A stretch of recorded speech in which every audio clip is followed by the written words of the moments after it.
이번 화 제목에서도 알 수 있듯 테레시아의 과거가 등장한 이름회였습니다.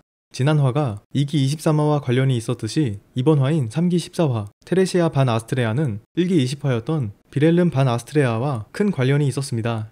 1기 20화의 도입부였던 테레시아와 비렐름의 첫 만남은 이번 화에서도 그려졌는데 비렐름의 시선에서 시작되었던 첫 만남이 이번에는 반대로 테레시아의 시점으로 진행됩니다. 테레시아의 첫눈에 반했다는 대사는 이번 화 시작과 함께 등장하며 비렐름과의 이별의 순간 테레시아의 마지막 대사였습니다. 이 회상을 동시에 비교해보면 같은 상황임에도 다르게 그려진 걸 확인할 수 있습니다. 1기에선 검술 연습을 하던 비렐름이 테레시아를 발견하고 말을 거는 모습이 있었지만 이번 화에서는 반대로 풍경을 바라보던 테레시아의 시선을 보여주다 비렐름의 목소리에 뒤를 돌아보는 장면으로 보여졌습니다.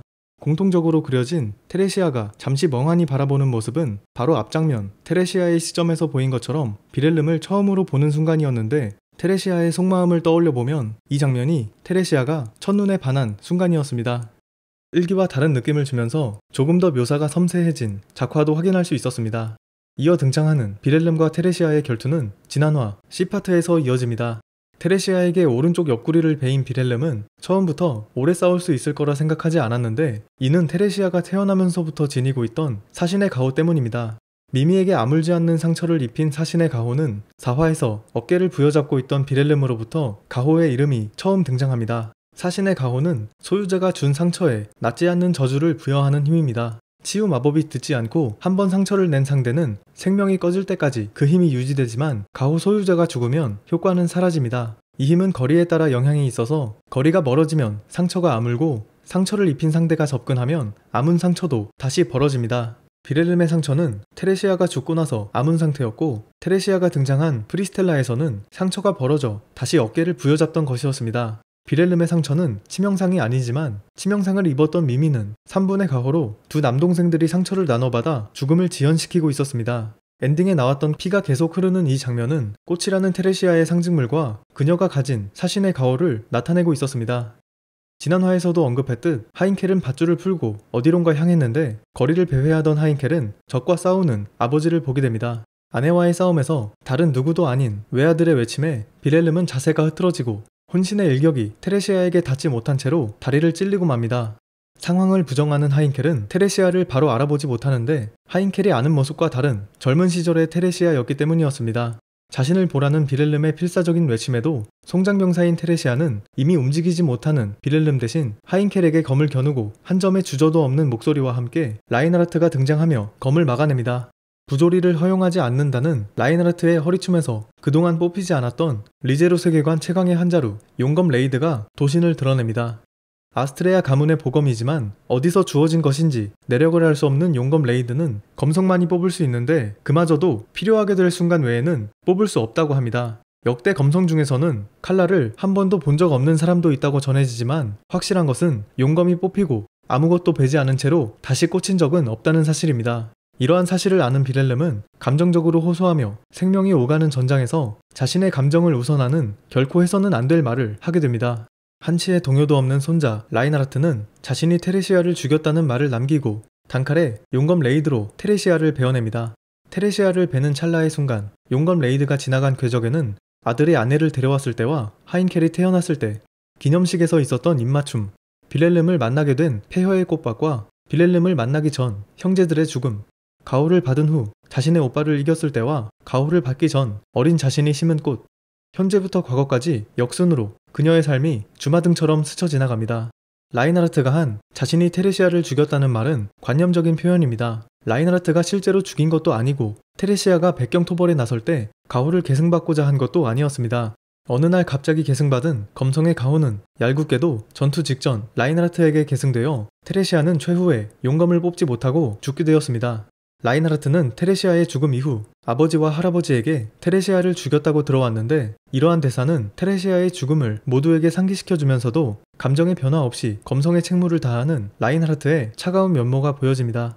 레굴루스와의 싸움에서도 뽑히지 않던 용검 레이드가 테레시아에게 뽑혔습니다. 지금까지 나온 라인하르트의 일격들은 압도적인 검기를 뿜었는데 이전 장면들과 달리 레이드를 쥐었음에도 굉장히 절제된 라인하르트의 일격이었습니다.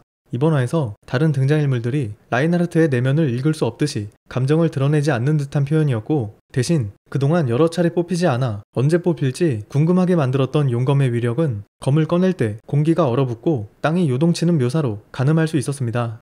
주마등과 함께 최후의 순간 정신이 온전히 돌아온 테레시아의 과거 회상이 있었는데, 테레시아는 자신이 지닌 사신의 가호를 두려워해 집안의 의무인 검수련도 하지 않자 가족들도 그런 테레시아에게 검과 무관한 삶을 보내게 해주었습니다. 용검의 자격과 함께 검술의 재능을 한계까지 이끌어내는 검성의 가호는 작중 유일하게 대대로 내려오는 가호로 누구에게 깃들지는 알 수 없으나 여느 때와 같이 정원을 가꾸던 테레시아에게 깃들게 됩니다. 테레시아가 검성의 가호를 받은 것과 동시에 자신의 가호가 누군가에게 계승된 것을 알게 된 선대 검성이자 테레시아의 숙부 프라이벌 반 아스트레아. 테레시아는 가호를 계승한 사실을 숨기고 방에 틀어박혀 있었지만 프라이벌이 테레시아를 끌어내 목검을 쥐게 했습니다. 큰오빠인 템즈는 여동생과 대련하라는 숙부의 명령에 테레시아가 상처 입지 않도록 목검을 떨구려 해주고 있었습니다. 테레시아는 그 의도를 읽고 이 상황을 끝내줄 것이라 믿었지만 하루도 수련을 소홀히 하지 않았던 템즈는 가호를 받은 테레시아에게 무너졌습니다. 테레시아에게 계승된 것을 확인한 프라이벌은 그녀에게 검을 강요하고 오빠의 꿈을 망가뜨렸다는 사실에 테레시아는 절망하며 오열합니다. 그 뒤로 한 번도 검을 잡지 않은 테레시아는 이날부터 환청이 사라지지 않았습니다. 그러던 중 시작된 루그니카 왕국 최대의 내전, 아인 전쟁이 길어지자 왕국은 검성을 투입하기로 결단하고 테레시아는 전장에 이끌려 나옵니다. 떨고 있는 테레시아에게 머리를 쓰다듬으며 지켜준다고 말하는 템즈. 검을 들지 않는 테레시아의 첫 전장에서 대신에 앞장섰던 템즈는 죽게 됩니다. 검성의 불명예스러운 첫 출치는 은폐되는데, 검성의 존재는 왕국의 정신적 지주이기도 하므로 왕국은 검성이 싸우지 못했다는 사실이 밝혀지길 바라지 않았습니다. 훗날 테레시아의 공식적인 첫 출지는 비렐름을 구하러 갔던 이 당시로 기록됩니다. 템즈가 죽은 후로도 테레시아는 검을 들지 못했고 남은 형제와 숙부까지 목숨을 잃게 됩니다. 그로부터 5년이 지나고 환청으로부터 달아나듯 테레시아는 밖을 헤매고 다녔는데, 내전의 영향으로 뒷담한 건물이 방치된 구획에서 검성의 역할을 다하지 못하는 테레시아는 건물의 역할을 하지 못하는 잔해에 친근감을 느낍니다. 아무도 자신을 찾지 않는 이 장소에서 테레시아는 씨앗을 뿌렸는데 꽃씨의 결실을 지켜보기 위해 매번 이 장소에 오게 됩니다. 참고로 테레시아가 심은 노란 꽃의 이름은 다이아나로 어떤 토지여도 뿌리를 내린다고 전해집니다. 파트라시오와 테레시아의 지룡인 어떤 지형에서도 탈 수 있는 다이아나종과 이름이 같습니다.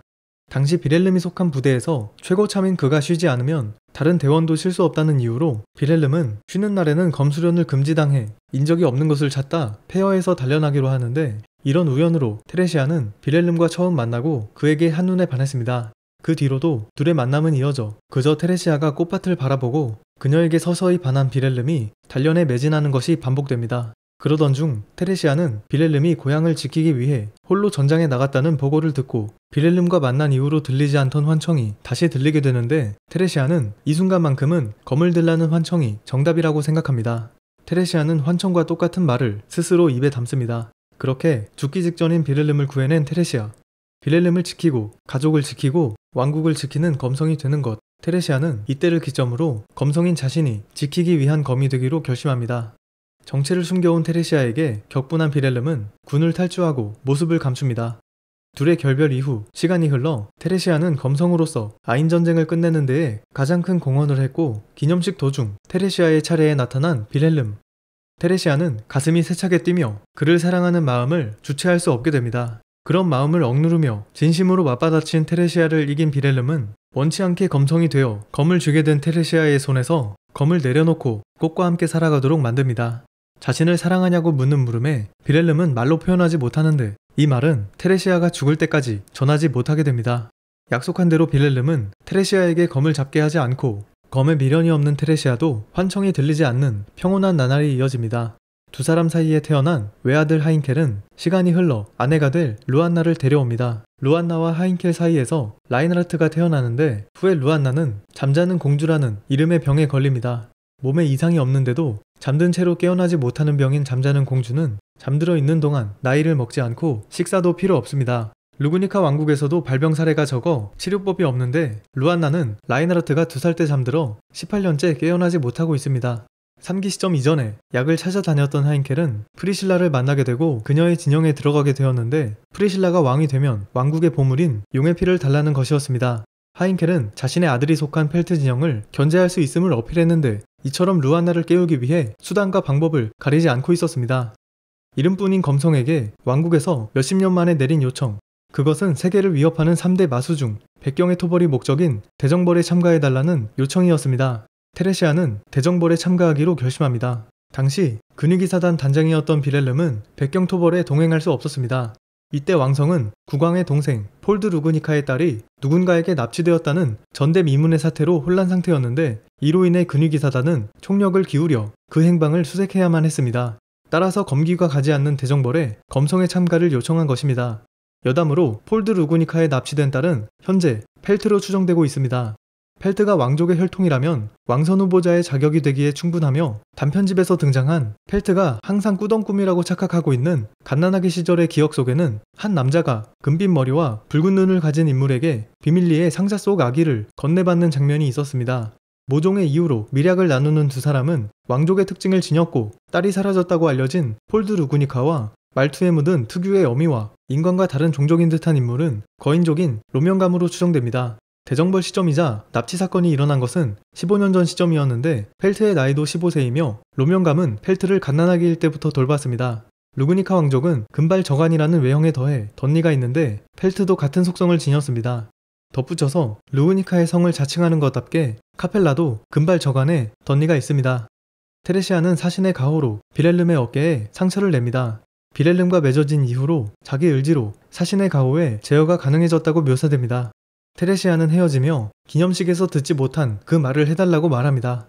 대정벌에서 테레시아 옆에 있는 부관은 일기에서도 등장하여 백경의 출현을 알린 스바루에게 감사를 전했습니다.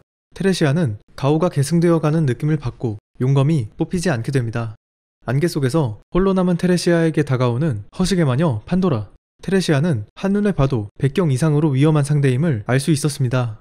테레시아가 판도라를 향해 나아가며 하는 말은 검성의 가호가 전해졌다고 느낀 라인하르트에게 하는 말이었습니다. 베어진 줄 알았던 판도라의 고혹적인 목소리 이후 테레시아는 의식을 잃게 됩니다. 백경으로 인해 죽었다고 알려진 테레시아의 죽음에는 판도라가 관여하고 있었습니다. 이때의 상황이 어떻게 된 것인지는 당한 테레시아의 서술에서도 정확히 묘사되지 않습니다. 이기에서 판도라는 흑사와 함께 찾아와 비극을 일으킨 장본인이었는데 이번에도 백경과 함께 모습을 드러내 테레시아를 죽음에 이르게 했습니다. 일기에서 오토는 백경으로부터 도망치며 이렇게 말했습니다. 세간에 알려진 것처럼 테레시아가 백경에게 죽었다면 존재는 잊혀졌을 것이기에 비렐름을 비롯한 다른 사람들이 테레시아를 기억할 리가 없었는데 이번 화에서 정말로 백경에게 죽지 않았다는 게 밝혀졌습니다. 이기에서와 마찬가지로 짧은 순간임에도 그 누구보다 임팩트 있었던 판도라. 자애로운 눈빛을 띠는 판도라는 테레시아의 공격에 안기라는 듯한 자세를 취하기도 했습니다. 엘리오르 대삼림을 습격한 목적은 봉인을 풀기 위함이었는데 대정벌에서 테레시아를 습격한 이유는 베일에 쌓여 있습니다. 다만 판도라의 눈에 비친 것과 행동으로 보아 목적 자체는 테레시아에게 있는 것으로 보입니다. 이번 대정벌로 인해 벌어진 결과만을 놓고 보면 테레시아가 죽었다는 것과 검성의 가호가 라인하르트에게 계승된 것인데 가호의 계승마저도 현상을 조작하는 판도라의 권능이 관여했을 가능성이 존재합니다. 이 결과는 리제로 세계관 속에서 다양한 변화를 일으켰는데 그것이 판도라에게 어떤 것을 가져다 주는지는 아직은 알 수 없습니다. 여담이지만 작가는 이번화 후기에서 어쨌든 나쁜 건 전부 판도라라고 말했습니다. 잠시나마 자아를 되찾은 테레시아에게 평생을 하지 못했던 사랑한다는 말을 전하고 테레시아도 비렐름의 모든 부분에서 자신을 사랑하고 있음을 말하지 않아도 알고 있었습니다.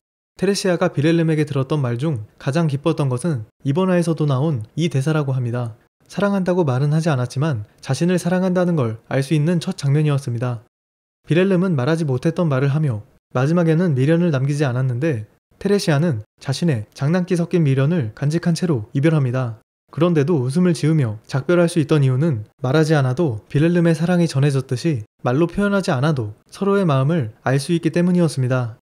다음을 기약했던 테레시아의 모습이 젊어진 이유에 대해서 작가의 설명이 있었는데 송장병사인 테레시아의 외모가 최후의 순간이 아니라 젊었을 적 외모인 것은 시체를 소생시키는 금술은 전성기의 상태로 되살려지기 때문이라고 말합니다. 다만 앞서 묘사된 바와 같이 비술의 한계가 있는 탓인지 외모는 전성기 시절이지만 힘은 전성기에 미치지 못한다는 묘사가 있었습니다. 테레시아는 아스트레아 가문의 세 남자를 사랑하며 떠나갔지만 그 존재로 인해 세 남자의 관계는 붕괴되었습니다.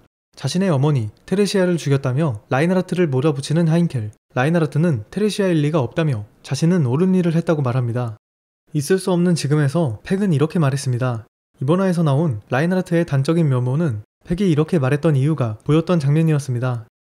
무슨 일이 있어도 오로지 정의를 관철하는 라인하르트의 태도에 빌렐름은 단념하며 진전이 있을 것 같았던 손자와의 관계는 테레시아의 장례식 이후보다 더 안 좋은 결말로 이어지게 됐습니다. 아스트레아 가문의 세 남자는 서로가 서로를 이해하지 못하며 테레시아는 모두에게 사랑을 주었지만 그것을 모두가 받은 것은 아니었습니다. 뒤틀린 하인켈은 자신들을 원망한다는 식으로까지 받아들였습니다. 빌렐름은 어깨의 상처로부터 테레시아의 죽음을 재확인하고 옷을 벗어 테레시아의 죄를 옮겨 담습니다. 남겨진 하인켈의 독백과 함께 테레시아의 최후는 세 사람의 마음에 저마다 상처를 남기고 이렇게 프리스텔라에서의 아스트레아 가문 이야기가 끝이 납니다.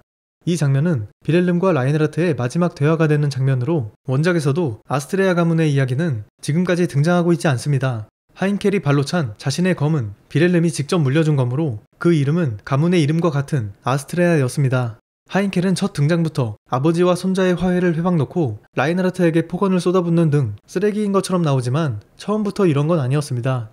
하인켈은 원래 진심으로 라인하르트를 사랑하고 걱정하는 상냥한 아버지였고 아내가 깨어나지 못하는 병에 걸려도 아내를 보살피며 라인하르트를 지키는 다정한 아버지였습니다. 하인켈은 평범한 사람이지만 다른 사람은 그러지 않았다는 게 엇나간 이유였는데 부모는 검기와 검성애, 아들은 역대 최강으로 라인하르트가 5살 때 자신을 이겼던 건 검성을 목표로 했던 그에게 무력감을 주기에 충분했습니다. 테레시아가 죽은 뒤 빌렐름은 원수를 갚기 위해 집을 나가고 루안나는 깨어나지 않고 라인하르트가 영웅이 되어가며 가족의 붕괴와 함께 하인켈이 낄 곳은 더 이상 없어졌습니다. 모두가 떠나고 마지막에 홀로 남은 하인켈은 아스트레아 가문에서의 그의 처지와 현재의 상황을 나타내는 장면이었습니다. 이상으로 리뷰를 마치며 시청해주셔서 감사합니다.